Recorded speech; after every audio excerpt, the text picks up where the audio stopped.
Hey guys, welcome back to Turbo Takeover. Today what we're going to do is we're going to go ahead and try to remove the fuel filter, because what's happening is under boost we're coming into a lean condition, and we've tried just about everything. I mean, we've replaced the fuel rail, we tried replacing with a second set of injectors. We're running 95 pound-per-hour injectors, 93 octane fuel. We've got a 340 liter per hour aeromotive pump in the tank. And it's still going a little bit lean.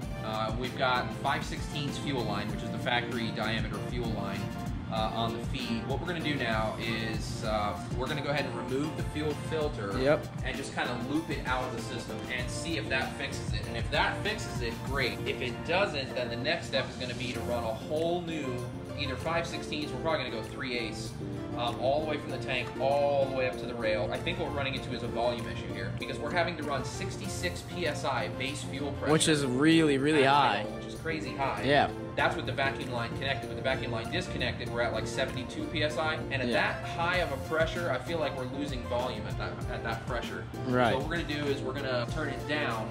We want to turn the fuel pressure down and still have that volume. So we're going to see if removing the fuel filter will fix that issue. If you guys didn't notice, in the background we have two different white IROC RTs. So this is the one that we're working on right now. This is the one with like the built motor and everything. And then we have this one, which is like 20,000 miles. It's like got mint condition interior. It's all black with a sunroof. And then I wanted to show you guys this. So let us know in the comments down below which color scheme you like on the wheels. This one has all white. This is factory rims. It has just this little gray part for the hubcaps, and then for these little pieces here. Now, what we did with this car is we did our own little spin on it. So we added the gray here as well, which I personally like better. So let us know what you guys think in the comments down below, and tell us which one you like better, and if we should keep doing it the way that we have it set up on this IROC or this one right here, which I personally don't prefer. I prefer the different ones better, but let us know. This is the factory rims. This is the different rims that we have. Yeah, it's kind of a different pattern, so let us know in the comments down below, and let's get started.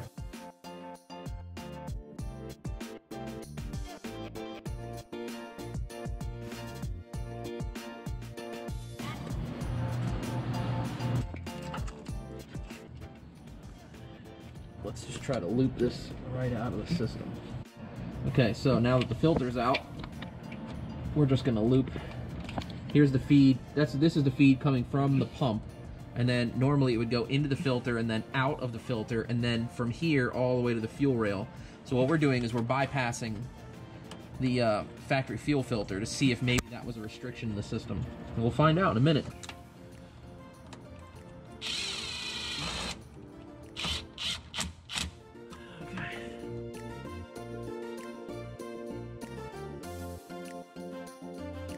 Alright, so the last time you guys saw this car, on the last episode, we took the fuel rail out of the car and we decided to send those race fuel rails to our welder, and he's welding on those brackets right now. In the meantime, we decided to put the stock fuel rail back in the car just so we can run our injectors again, and then try looping the fuel filter and seeing if that will actually increase our air-fuel ratios for the better. But we're going to see what it does, and we're going to see if this whole setup works with the stock fuel rail, and if it runs fine with the stock fuel rail, we're just going to keep it in, and we might put the race fuel rail back in it for later so that it can just ensure that we have the best air fuel ratios.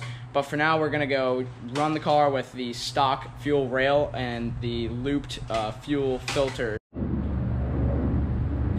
Alright guys, so what we're going to do now is we're going to remove the Schrader valve from the factory fuel rail, and the reason that I'm doing that is because this fuel gauge right here does not have a thing to depress the Schrader valve in it. And so that means we have to remove the Schrader valve from the factory rail so that we can connect to this fuel pressure gauge with like a 6-foot extension of fuel hose, so that when we're in boost, we can actually verify that the fuel pressure is going up with boost. Because the way turbocharged cars work, or at least this one, is they have a vacuum line that goes, it's a reference line that goes to the fuel pressure regulator, and then with every 1 pound of boost you get the fuel pressure regulator will give you 1 additional pound of fuel. So if you're running 30 pounds of boost and you have 50 psi of base pressure, then at 30 pounds of boost you should have 80 pounds at the rail. And so that's what we're gonna be able to verify by running this fuel pressure gauge right here, hooked up to, and here's the Schrader valve, by the way. That's what it looks like. Now what we're gonna do is we're gonna hook up this gauge and then we're gonna tape it to the windshield. Yep. So that way we can actually watch fuel pressure in boost as we drive. So we're gonna hook this up, we're gonna go for a ride, and we're gonna verify that, let's say it has 50 PSI base, then when we get to 30 pounds of boost, it should be like 80. And if that's the case, then we know we're getting 1-to-1 fuel with boost. So that's what we wanna verify now, and especially now that we have bypassed the factory fuel filter, because we were thinking maybe the factory fuel filter is our bottleneck. Right. So that's what we're gonna verify. Yeah, we're just gonna go test that right now and hope that it does give us better fuel pressure and better air-fuel ratios. Right, and so we'll know, because if that was a bottleneck, then what's going to happen is now we're going to be running much richer. But we'll see. We'll go for a spin and we'll see. We'll take you guys with us.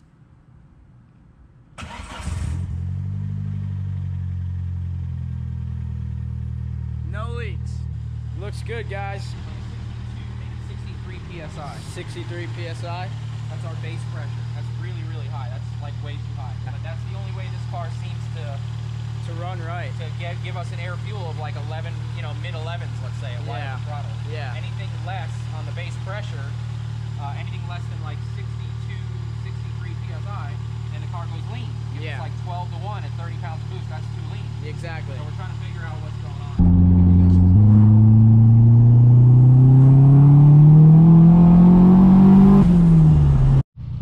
All right, it ran pretty good. The air fuels didn't really change after looping the fuel filter line, but it ran good. But the air fuel ratios didn't really change that much as we wanted them to change for the better. But they didn't really improve that much. They just kind of stayed the same. But it's doing all right for now, and we'll keep you guys updated on the next episode. So just stay tuned. Look out for some more videos. The half-mile videos will be up very soon. From the Immokalee half-mile event shootout that we went to with the Viper. But stay tuned, guys, and we'll catch you next time.